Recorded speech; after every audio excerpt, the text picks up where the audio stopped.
y donde también se promueve un desarrollo sustentable, económico y social. Para nosotros es importante que todo esto se realice desde un punto de vista de cumplimiento de principios éticos. Nosotros tenemos una labor distinta de la que tienen muchas empresas, distinta incluso de la que tienen muchos gremios asociados a nosotros.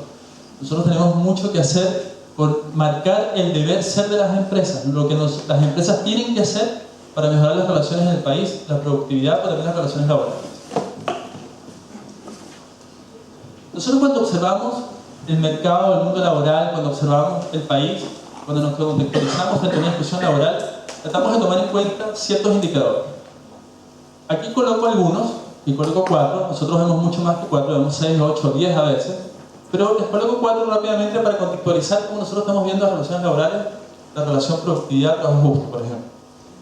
Hay 4 indicadores y he tomado 9 años de referencia, no tomando el 2013 hasta el 2012, y en esos 9 años se abarcan más de un periodo de gobierno, al menos hay 2 periodos de gobierno aquí incluidos. Si vemos la tasa de desempleo, bueno, vemos lo que todos sabemos, la tasa de desempleo ha tenido sus altibajos y últimamente tiene una tasa muy positiva porque hay bastante empleo.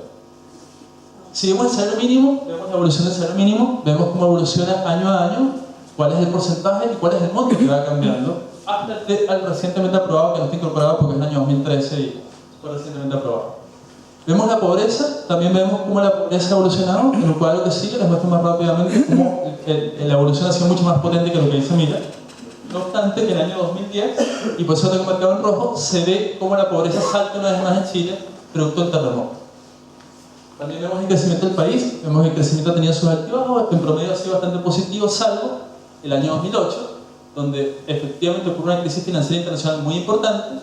Chile resiste bastante bien, pero tiene un primer golpe, baja el crecimiento, y el año 2009, bueno, lo resentimos, nosotros no crecemos, sino que decrecemos. O sea, la información permite plantear retos. Ese digamos, es nuestro punto de vista. Así es como lo vemos. Si vemos la pobreza, la cifra más grande, vemos que el año 90 era 38,6% en Chile. Altísimo. El año 2011, sabiendo que ha seguido disminuyendo y que veníamos del terremoto, que había tenido unos efectos tremendos, era de 14,6, 14,4, lo que implica una reducción importante. Luego vemos lo que indica la encuesta CACEN. El año 2000, el porcentaje de trabajadores dependientes que ganaban el salario mínimo era 21,2%. Esa cifra en 2011 se ubicó en 10,3%. Significa 532.000 trabajadores en el año 2011 que tenían el ingreso mínimo.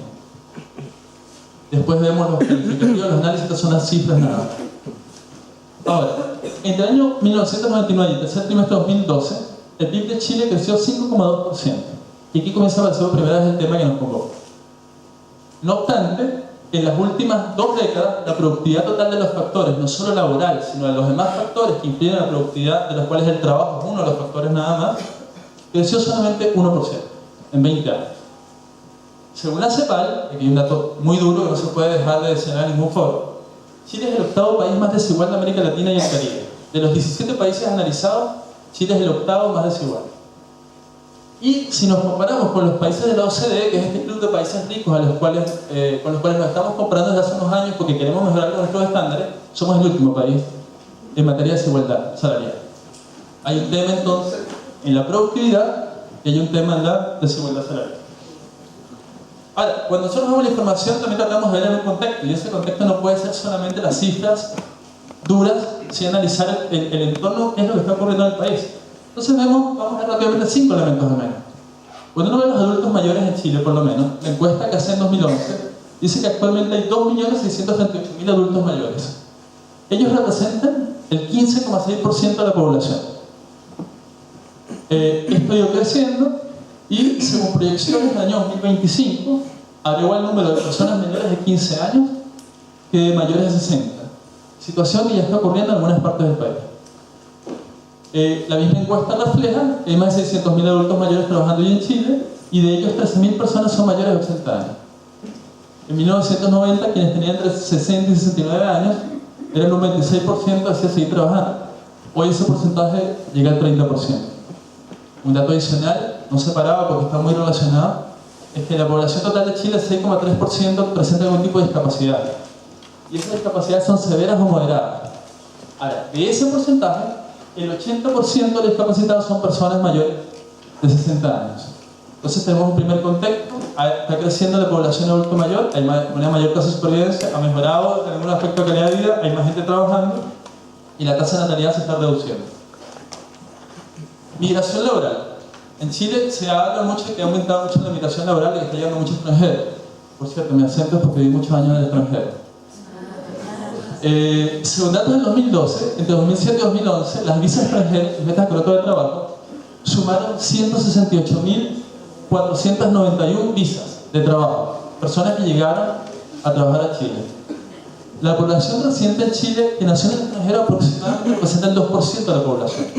Por tanto, Chile no es un país que tenga una gran participación de extranjeros en su mercado laboral, y es mucha más la cantidad de chilenos que están en el extranjero todavía hoy que la de extranjeros que están en Chile.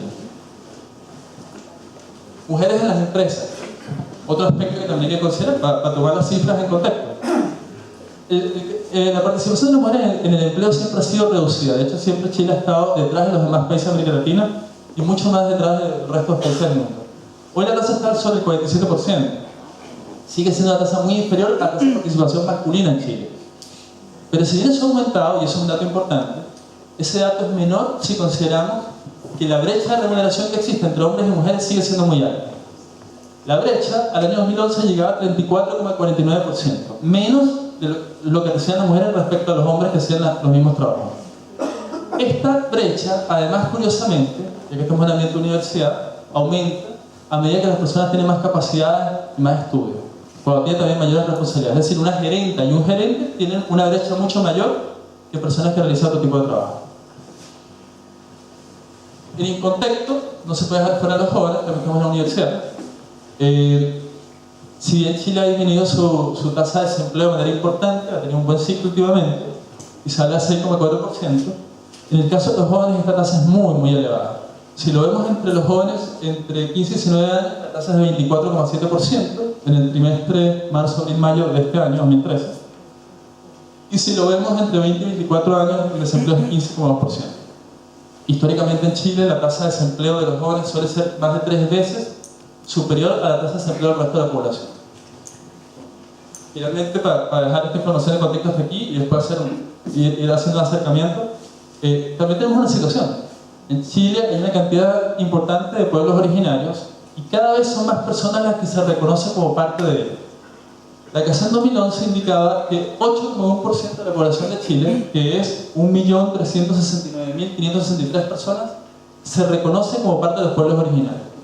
Este porcentaje, que ya de por sí es alto, que seguramente ya debe estar bordeando sobre el 10%, son las últimas encuestas, muestra que hay una parte importante del país que está en esta realidad, y esta gente percibe un menor ingreso que el resto de la población como concepto, eso está totalmente establecido, y además tiene un menor nivel educativo, tiene un rezago a nivel de educación. Entonces, vistos esos 5 elementos que acompañan a las cifras que les mostraba al inicio, yo les quiero hablar del primer punto de encuentro, punto importante que nosotros vemos, donde todo esto confluye y comienza a tener una cierta lógica. Y ese primer punto es la importancia de la capacitación, por cierto, de la educación y de la certificación de competencias laborales. Nosotros creemos que hay mucho que hacer en este sentido. Yo aquí cito algunas personas que digamos, tienen una visión quizás más neutra. Está Gerald Reineke, que es un especialista en empleo de la OIT en Chile, señalaba el 3 de junio de 2013 en la prensa que hay un problema en la educación. En muchas ocasiones hay un perfil educativo que no corresponde a las necesidades del mercado laboral, señala este experto de la OIT. Una noticia del 4 de agosto de 2013, hace pocos días, señala que los egresados de educación media técnica, entre ellos, tienen diferencia de hasta 280% en su nivel de remuneración, por lo que es necesario lograr una mayor conexión entre los colegios técnicos profesionales y las empresas. Finalmente, hay que lograr que la certificación de competencias laborales de Chile Valora converse con la capacitación y formación laboral que financia CENSE, para ganar fluidez y darle mayor pertinencia a los programas de capacitación y educación técnica. Yo aquí les hago rápidamente un pequeño cierre. Yo pienso que la educación, la capacitación y la certificación son claves. Están asociados a la productividad, están asociados a la remuneración, están asociados a las oportunidades en un mercado cambiante. A las empresas hoy en Chile, desde hace mucho tiempo, les toca convivir en un mercado altamente competitivo. No es Chile solamente el mercado, aquí competimos con los productos de China, de Brasil, de Argentina, de la India. Y todos compramos el producto que es más barato. Porque la verdad es que al fin del día, salvo que uno tenga mucha plata, uno compra las cosas que satisfacen las necesidades que uno tiene. Y a veces ese producto que compra, lo compra justamente de lugares que compiten y donde la empresa nacional tiene que ver cómo se maneja ese entorno y cómo se adapta. Eso significa cambios tecnológicos, cambios de capacidades. Y la empresa tiene que adaptarse o desaparecer. Porque así funciona esto, así de duro. En consecuencia, los trabajadores y también la empresa tienen que pasar por ese proceso de adaptación. Y para eso es fundamental la capacitación. La educación sin duda es importante que sea una educación pertinente a lo que se requiere, a lo que se necesita. La capacitación para mejorar esas capacidades y acercarse efectivamente a lo que se está buscando. Y la certificación de competencias laborales para que aquellas personas que tienen un aprendizaje, tienen un saber hacer, pero no tienen un reconocimiento formal en la educación formal, puedan también ser reconocidos y hacer de eso un valor que puedan traspasar de empresa a empresa, de lugar a lugar, donde ellos también puedan tener una opción y más libertad para emplearse. Yo aquí voy a citar también un cuento corto de este señor que está allí, que se llama Gabriel García Márquez, colombiano. Este cuento consiste en lo siguiente, pero es muy pertinente.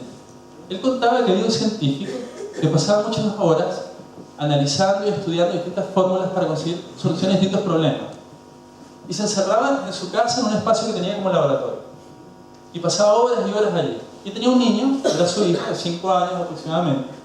Y este niño quería estar con su papá. Pero para el papá, que estaba tan aproblemado con estos problemas, trataba de encerrarse y estar solo, y el niño de alguna manera quería estar menos rato con él porque realmente quería dedicarse más tiempo a su investigación. Pero el niño persistía. Entonces el niño se acerca al laboratorio cuando el papá está en uno de sus estudios importantes.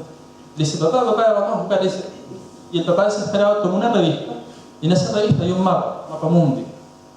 Arrancó el mapa en la página, cortó la revista, hizo varios recortes con una tijera y se le entregó al niño y le dijo: toma Pablito, toma, aquí tienes estos recortes, son como un rompecabezas.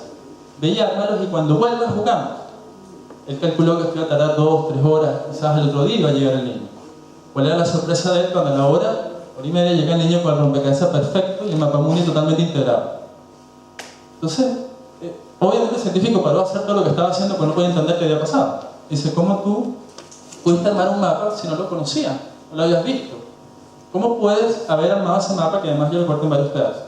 Entonces el niño le dijo lo siguiente: papá, tienes razón, yo no conocía el mundo y no había visto jamás el mapa. Pero me di cuenta que detrás del mapa había la forma de una persona. Y como yo sí conozco cómo hacer una persona, armé los distintos puntos y pude armar el rompecabezas. Entonces, cuando conseguí arreglar al hombre, di vuelta a la hoja y vi que había arreglado el mundo. Eso es un poco la visión que a nosotros nos gustaría impregnar en la CPC. Equilibrando a la persona, equilibramos las relaciones humanas en la empresa. Eso es lo que nosotros tratamos de promover. Ese es el mensaje que tratamos de enviar. ¿Qué estamos haciendo? Nosotros no somos ajenos a los escándalos y a los problemas que pasan con las empresas. Que la Polar, que la otra empresa grande que tuvo un conflicto, que pasó y violentó los derechos de las personas, trabajadores, consumidores, etc. No nos son indiferentes, para nada. No nos pueden ser indiferentes porque no estaríamos cumpliendo con la función que nos han encargado, que es representar al empresariado nacional. Pero estos casos son las excepciones, que lamentablemente no dan muestra de la regla, donde las empresas, generalmente los empresarios tratan de hacer las cosas bien. Se equivocan, sí, pero con esfuerzo y con ganas de hacer las cosas bien. Y estos pequeños casos se vuelven problemas. Se vuelven un problema que hay que resolver. Nosotros en el año 2012 generamos un marco ético. Estamos en tiempo. Pego el tiempo, ya. Generamos un marco ético que en el fondo lo que pretende es dar una señal al empresariado de lo que nosotros pensamos que hay que hacer. Nosotros pensamos que es importante el respeto a la legislación laboral y previsional, pero esa es la base, el piso. Y de allí en adelante hay que hacer mucho más para poder perfeccionar el crecimiento personal interior de la empresa. Voy a pasar rápidamente para ver 2 o 3 láminas más y señalarles que también nosotros estamos en el marco de la discusión internacional. Nosotros hemos participado con la Organización Internacional del Trabajo y fuimos parte de los empleadores que promovimos la creación de un concepto que existe hoy a nivel laboral, que es el concepto de empresa sostenible. No es cualquier empresa, es una empresa sostenible. Y la empresa sostenible es aquella que debería aplicar prácticas en lugar de trabajo basadas en el pleno respeto a los principios y derechos fundamentales del trabajo y las normas e intenciones del trabajo. Ella, con buenas relaciones entre la dirección de los trabajadores, como medida importante para aumentar la productividad y crear trabajo decente, y es el concepto que usa la OIT para hablar de trabajo justo. Aquí está la asociatividad, productividad, trabajo justo, trabajo decente. ¿Qué se requiere? Diálogo social y buenas relaciones laborales, desarrollo de los recursos humanos, productividad, salarios y beneficios compartidos. Y nosotros creemos en la importancia del diálogo social. Ahora ya pasará un minuto, solamente les voy a señalar muy rápidamente que nosotros pensamos que el segundo punto de encuentro, el primero les dije que era la certificación, la capacitación y la educación. El segundo punto de encuentro fundamental es el diálogo social. Las confianzas, las capacidades de construir confianza y de reconocerse a los actores. Reconocer al actor laboral, sindical. Reconocer al actor empresarial, empresario. Y eso se logra cuando se dialoga. Y se dialoga de manera voluntaria, informada, se dialoga de buena fe, con miras e intención de llegar a acuerdos. Eso se puede hacer. Finalmente, para que sepan en qué participamos nosotros, ahí rápidamente hay algunas comisiones en las que participamos con el gobierno, son público-privadas, participa también la CUT, por cierto, en estas comisiones. Y concluyo diciendo que nosotros hemos hecho esfuerzos concretos para la Central Unitaria de Trabajadores en materia de diálogo social, y esos esfuerzos concretos que hemos hecho, que demuestran nuestra voluntad real de dialogar y mejorar las condiciones laborales del país, se han reflejado en momentos históricos. Hay 4 hitos que señalo allí. El año 90, cuando se vuelve a la democracia, se recupera la democracia en Chile, se firmó un acuerdo marco entre la CUT y la Confederación de Producción y el Comercio, que era importante porque marcaba, después de varios años de dictadura, digamos, cuál iba a ser el trato, cuál iba a ser las relaciones que iban a tener empresarios y trabajadores. Primer documento. Después, del año 2008, a raíz de la crisis financiera internacional que habíamos visto y los efectos que se podían producir, firmamos un acuerdo con la CUT para proteger el empleo en tiempos de crisis. Ustedes vieron los efectos que tuvo el año 2008 y el año 2009. Por lo menos, trabajadores y empleadores hicieron nuestros máximos esfuerzos porque los efectos fueran los menores posibles. El año 2010, a raíz del terremoto, volvimos a suscribir ese mismo acuerdo y lo potenciamos. Y finalmente, el año 2012, en enero de 2012, cuando partimos esta conversación en el año 2011, cuando el país estaba movilizado, por cierto, por los estudiantes y por las necesidades de búsqueda de ciertas demandas, pensamos que era un buen momento para que los actores sociales dieran una señal importante de la capacidad, cuando nos sentamos, nos reconocemos, de construir acuerdos y construir espacios. Bueno, ahí se genera un documento que está en la opinión pública y que genera ciertos puntos de encuentro en temas que son o eran considerados tradicionalmente distantes. Bueno, termino aquí brevemente y agradezco una vez más la invitación y la oportunidad que nos han dado. Muchas gracias.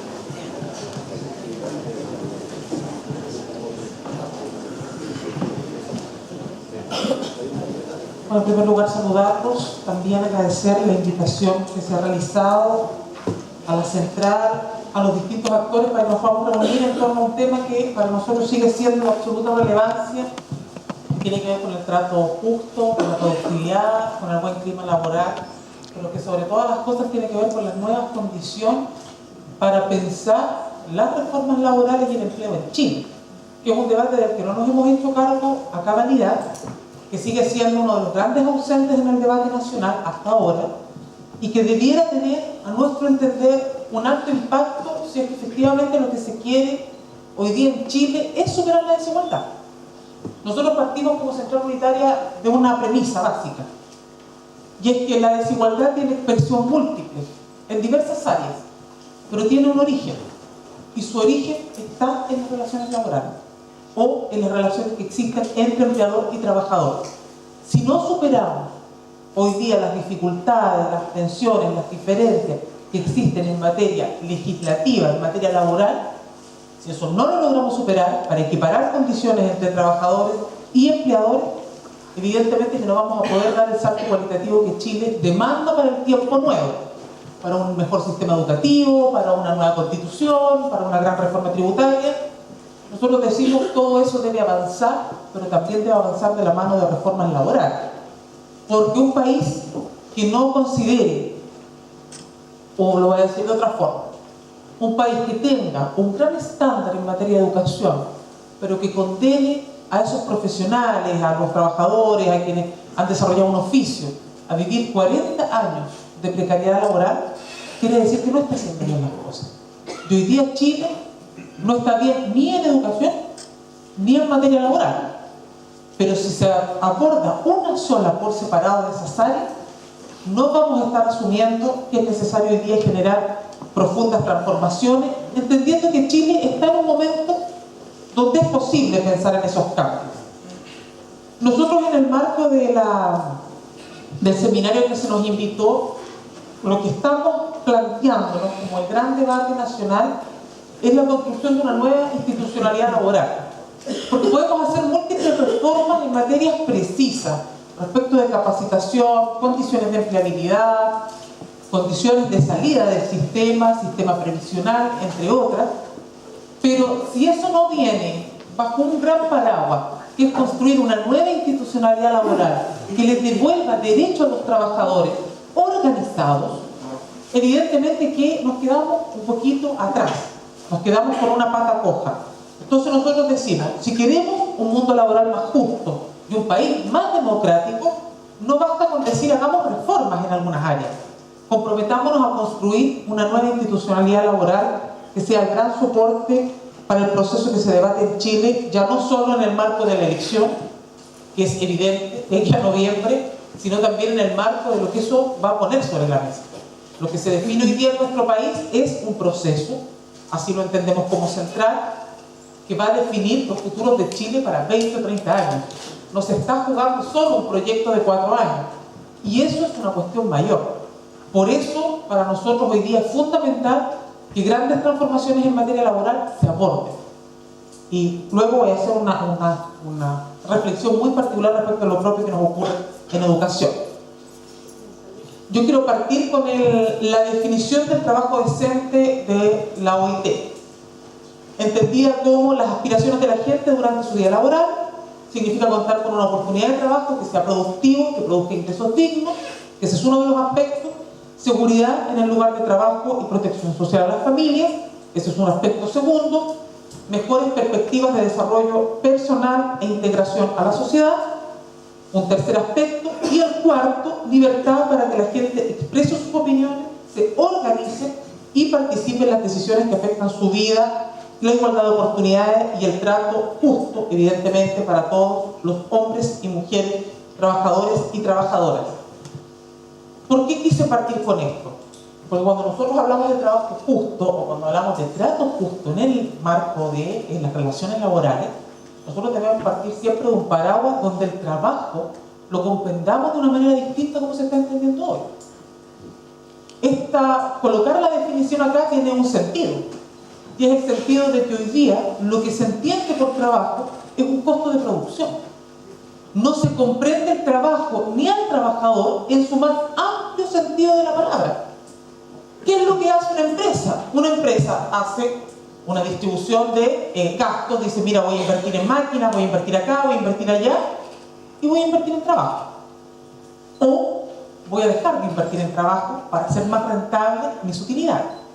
Por lo tanto, lo que hemos vivido en nuestro país es una desvalorización del trabajo. Y por lo tanto, una desvalorización del trabajador, detrás de esa renta. Si nosotros queremos que las cosas cambien en Chile, lo primero que tenemos que hacer es dejar de entender que el trabajo es un costo de producción y empezar a retomar su concepción en torno a esta mirada mucho más integral. El trabajo sin duda que es fuente de ingreso, pero también es fuente de desarrollo. También es posibilidad de proyección, de desarrollo personal, de capacidad de construcción, de vida, de futuro, de desarrollo. Por lo tanto, no es solo salario. Por eso el trabajo no es solo que me paguen harto. Es tener estabilidad, es poder proyectarme, es tener seguridad, es poder organizarme sindicalmente en mi empresa y poder desde ahí hacer opinión y tomar decisiones. Porque somos un actor que no solo se puede medir en función de su cuantía económica, que por cierto hoy día no es valorada de manera justa. Algunos datos que yo creo que siempre es importante poner sobre la mesa también a propósito de lo que se comentaba. Si en Francia 98 de cada 100 trabajadores negocian colectivamente con derecho a huelga, en Chile eso ocurre en 8 de cada 100. Esto es un primer dato alarmante. Estos son datos que no los inventa la CUT, son datos que uno ha ido construyendo y extrae de lo que han elaborado otros centros de investigación. Entre el 2010 y el 2011 son un 0,5% de los asalariados que potencialmente pueden negociar participar de una huelga. O sea, tener hoy día, pese a todo, porque yo les quiero decir que uno puede decir que una tasa de sindicalización en nuestro país de un 13% es poco. Si uno lo mira respecto al sector privado, la tasa de sindicalización no es mayor al 7,8% aproximadamente. Y uno puede decir, en realidad es harto poco. Pero si a eso le sumamos que la condición o la negociación colectiva es mucho menor, es ahí donde tenemos la mayor dificultad. Con una ley laboral que además no favorece la organización sindical y más bien está hecho a la medida del empleador.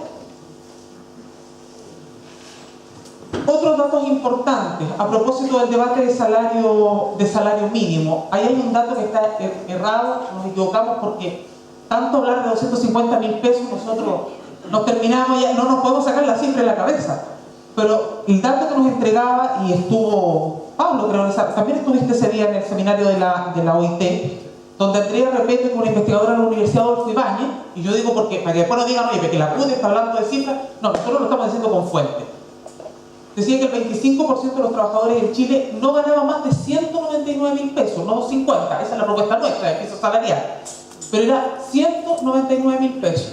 Entonces, es probable que si uno mira el mapa del mundo del trabajo en Chile, dice, sí, en realidad los trabajadores que ganan el salario mínimo son muy pocos. Algunos hablan de 500.000, otros de 900.000, otros de 600.000. Más allá de cualquier cosa, yo me quedo con este dato, que está equivocado ahí, lo vamos a arreglar cuando dejemos la presentación, porque a mí me podrán decir, mira, no todos ganan 193.000, pero si un cuarto de los trabajadores y trabajadoras, independientemente de la forma de contrato, en nuestro país, no ganan más de 200.000 pesos, están al filo del salario mínimo. Al filo del salario mínimo.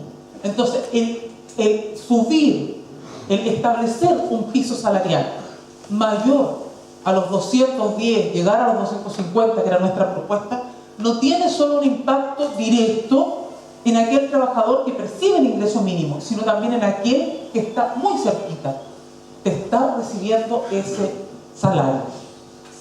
El segundo dato sí es correcto y el tercero también, el 50% de los trabajadores y trabajadoras no ganaría más de 307.000 pesos, y eso fue corroborado hace poquitas semanas por la encuesta de microdatos de la Universidad de Chile, donde se establecía que, más allá de hacer la suma de entre los que ganan más y los que ganan menos, si uno establecía una mediana para poder dar cuenta de mejor forma del fenómeno, de cuánto es realmente lo que están recibiendo los trabajadores chilenos en promedio, se establecía que no era más de 300.000 pesos. Por lo tanto, es muy cercana a la cifra que nos entrega la Universidad Adolfo Ibáñez. La Fundación Sol ahí incluso es un poquito más dura. Ellos dicen que los trabajadores en Chile, el 50%, no estaría ganando más de 251.000 pesos aproximadamente. Nosotros nos quedamos con los datos de la Adolfo Ibáñez porque son muy similares, ¿no?, a los datos que entrega la fuente de microdatos de la Universidad de Chile. Y el 75% no estaría ganando más de 559. Es decir, en Chile hoy día el nivel, cuando hablábamos de la desvalorización del trabajo, lo que se paga, lo que nosotros recibimos producto de nuestro trabajo, evidentemente que está muy lejano a lo que realmente corresponde que se nos pague. Y esos son elementos que uno puede decir, bueno, pero es que eso no tiene que ver con el clima laboral, eso no tiene que ver con tratos justos. Para nosotros sí. Si esto no se reforma, yo puedo tener grandes experiencias en empresas, grandes, yo no digo que no. Efectivamente hay casos que han sido emblemáticos respecto de las prácticas abusivas. Hay otros casos donde no, pero yo no puedo depender de la buena voluntad del empleador. Yo necesito establecer un parámetro que permita que todo trabajador, independientemente de si su empleador tiene buena voluntad o no, efectivamente se le pague la justa retribución por el aporte que realiza, por el trabajo que desempeña, ya sea material o intelectual. Y otro de los elementos importantes a tener en cuenta, y ahí también se nos pasó, porque en 2011, no es la casa en 2012, todavía no están los datos, el 80% de los chilenos, pese a tener salario, no deja de ser pobre. O dicho de otro modo, el 80% de los pobres en Chile, del 100% total, reciben ingresos, pero eso no significa que deje de estar bajo la línea de la pobreza. Y esa es una cuestión muy grave, porque quiere decir que lo que Chile hizo durante décadas, que fue una política de focalización del gasto, es decir, yo Estado invierto solo en los más pobres, en aquellos donde nadie quiere invertir, entonces hago subsidios, hago bonos, hago políticas de contención hacia ese segmento, tuvo un impacto evidente, permitió contener los colchones de pobreza más duros, los detuvo, no los eliminó, pero permitió que se estancaran.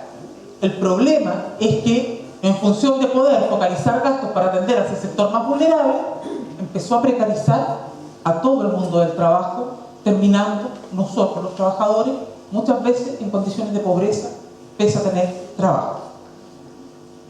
Y evidentemente que es importante siempre recordar que en Chile no existe un derecho real a huelga, en tanto el empleador puede contratar personal de reemplazo cuando los trabajadores inician un proceso de movilización o de huelga en los marcos de la negociación colectiva.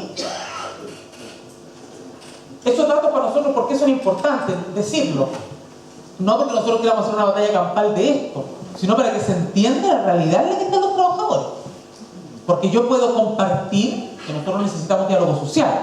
Somos los primeros convencidos que hay que interlocutar con todos los actores. Pero para eso yo necesito equiparar las condiciones.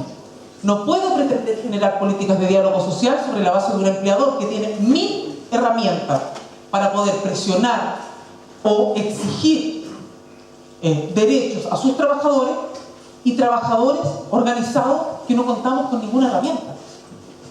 Con ninguna herramienta, porque ni siquiera tenemos el derecho a huelga.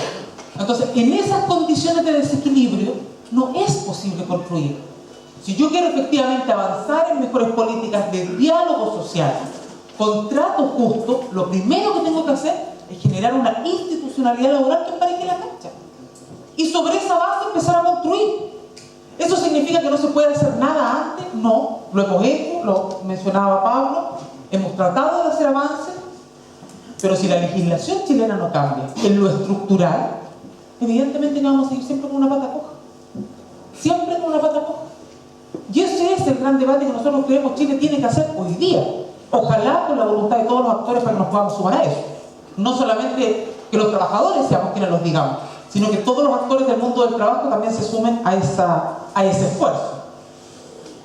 Por eso nosotros hemos sostenido que requiere nuestro país urgentemente una institucionalidad laboral que abarque no solamente al sector privado a través de un nuevo código del trabajo, sino también que proteja a los trabajadores del sector público, que cada vez nos estamos viendo más desregulados, no solamente por la inestabilidad, sino también por las formas de contratación. Hoy día crece fuertemente el mundo de los trabajadores honorarios en el sector público, y eso es un tremendo costo. Finalmente va en desarrollo no solamente de un empleo de calidad, cuando se trata de un empleador que es el Estado, sino también para los servicios públicos donde nosotros nos desempeñamos, que requieren muchas veces de estabilidad. Yo vengo del mundo de educación, soy profesora.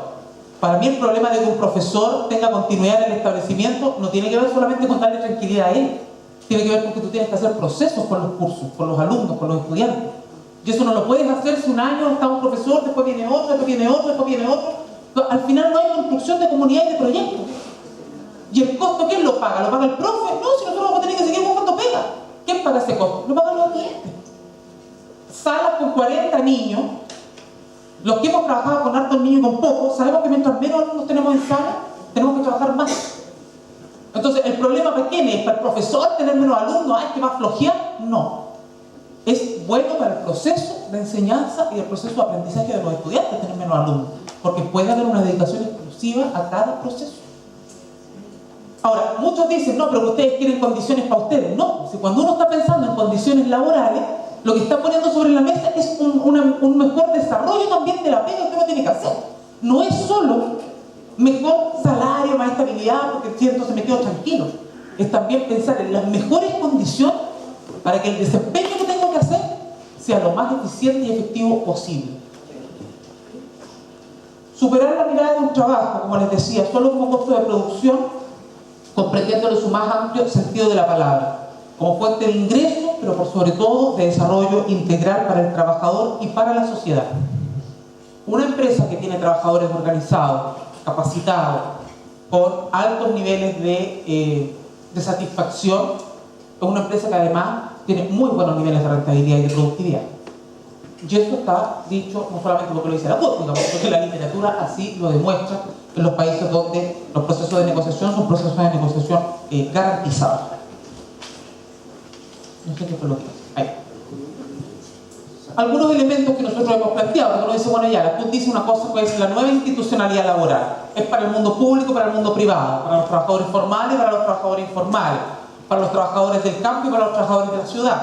Que dicho sea de paso, ustedes esa realidad la conocen muy bien acá en la zona. Tenemos un alto nivel de trabajadores de temporada, entiendo que cerca de 8.000, que son trabajadores muy desregulados y que en estas épocas del año además quedan en la absoluta cesantía, quedan a la deriva. Entonces uno dice, bueno, ¿cuáles son algunos de los elementos que nosotros nos estamos planteando ahí? Hemos dicho fin al Código del Trabajo y por lo tanto la formulación de una nueva normativa que considere la opinión de los trabajadores y que asegure como cuestión principal a todos aquellos, en esta normativa, ¿no?, todos aquellos aspectos que fortalezcan la negociación colectiva y la sindicalización.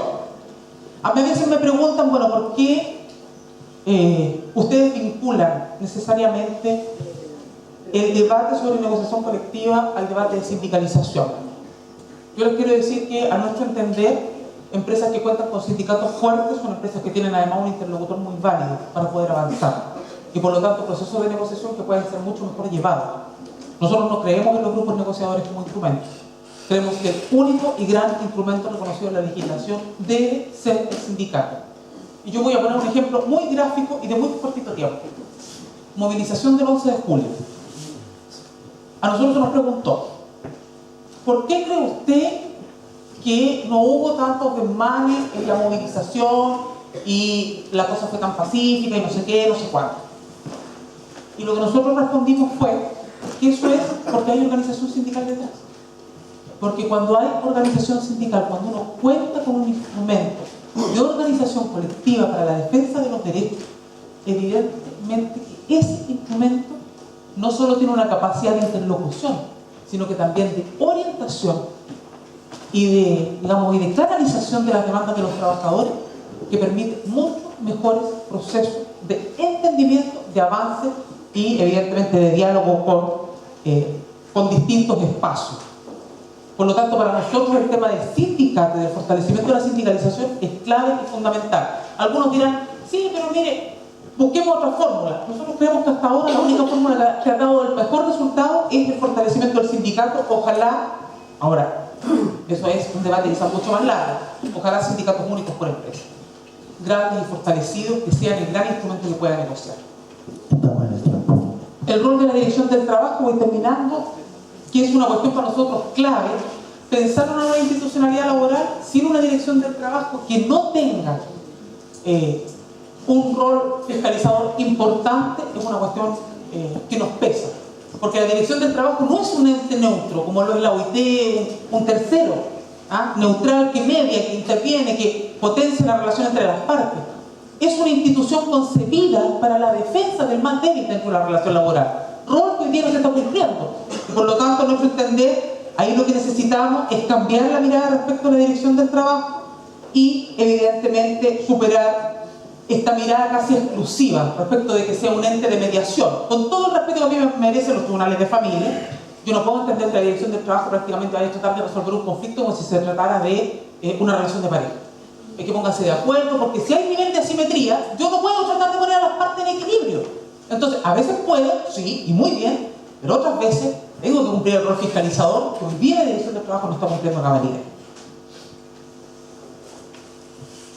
Y donde nosotros también proponemos un nuevo modelo de negociación colectiva que garantice primero a todos los trabajadores el derecho a negociar. Hoy día hay trabajadores que quedan fuera de la posibilidad, los trabajadores de la construcción, de la pesca y los trabajadores del campo, por mencionar tres que están dichos en el Código del Trabajo, que son sectores que no pueden negociar. Nosotros decimos derecho a todos y todas las trabajadoras y trabajadoras a poder negociar. Que se reconozca la negociación interempresa y sectorial o ramal. Hoy día el Código del Trabajo reconoce la posibilidad de negociar de manera interempresa, pero lo deja a voluntad del empleador. Por lo tanto, lo que nosotros decimos es que se elimine esa posibilidad de que sea el empleador quien determine, porque al final es juez y parte, ¿no? Le están diciendo, bueno, si es favorable, entonces voy a decir que sí, para mí me interesa; si no es favorable a mi interés, voy a decir que no, quiero de común acuerdo negociar. Eso, por lo tanto, nosotros decimos, no puede ser, la normativa no puede permitirle esa posibilidad al empleador como un instrumento para poder determinar las condiciones de negociación. Lo tercero, tratar, esto es un camino largo, pero favorecer la creación de un sindicato por empresa, evitando por lo tanto la atomización y la pérdida de poder de los trabajadores.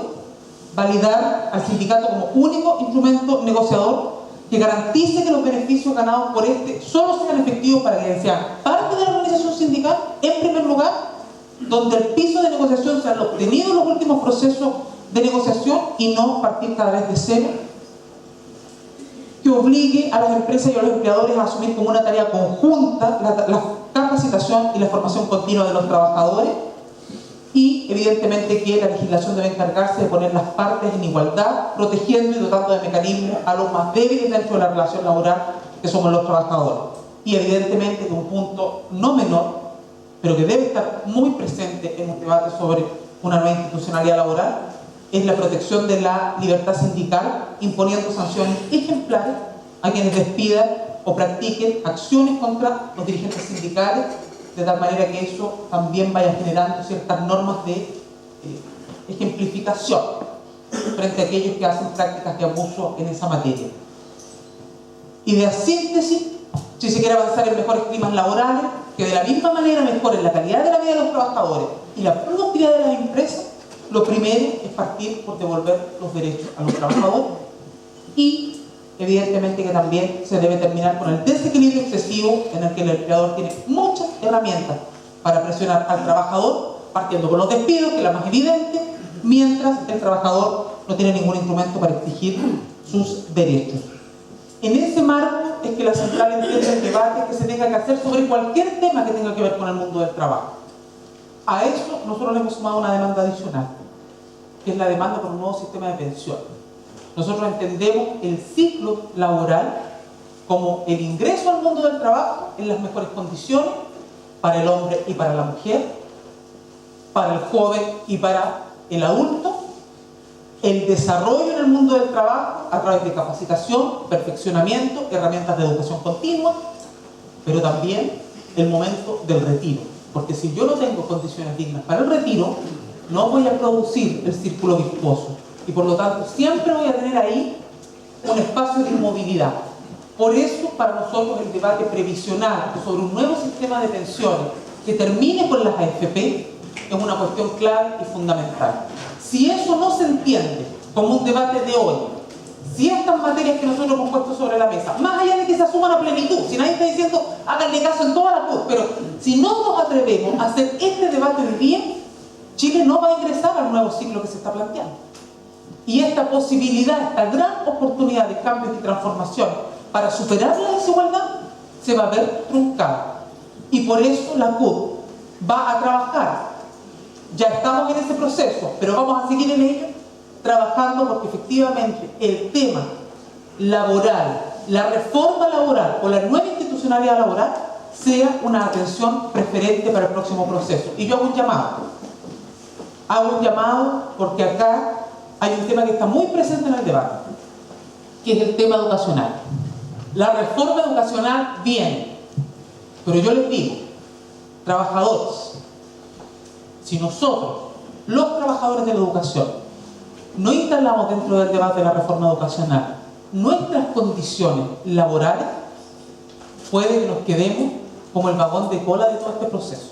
Porque podremos tener educación pública gratuita y de calidad, pero yo no quiero que mañana nos digan que por defender nuestros derechos laborales nosotros estamos en contra de esa demanda, porque nosotros la apoyamos. Nosotros hemos estado en la calle con los chiquillos, no hemos dejado de estar nunca con ellos, pero veo que el gran ausente cuando se habla de reformas laborales son las condiciones en las que vamos a quedar los trabajadores de la educación en todos sus niveles, desde la educación escolar hasta la educación universitaria. Y por lo tanto ahí tenemos un gran debate del cual hacernos cargo para superar esta contradicción que mañosamente se han querido instalar en el país, donde por un lado están las grandes reformas estructurales y muy por debajo se entienden las materias de políticas de igualdad salarial o de reformas laborales que tiendan a complementar las reformas estructurales que se han planteado. Por lo tanto, yo también invito, de manera muy humilde, pero ha sido parte del debate que hemos hecho en mi gremio y que yo he invitado a hacer a los otros gremios del mundo de la educación, a hacernos cargo de que también en esto tenemos que unirnos como trabajadores de la educación y hacer un planteamiento conjunto, porque si no, podemos quedar como los grandes ausentes del debate de educación. Muchas gracias.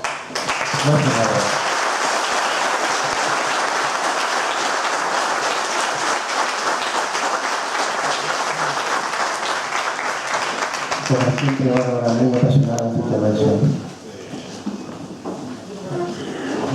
Ahora vamos a dar salida a la ronda de preguntas en función del tiempo.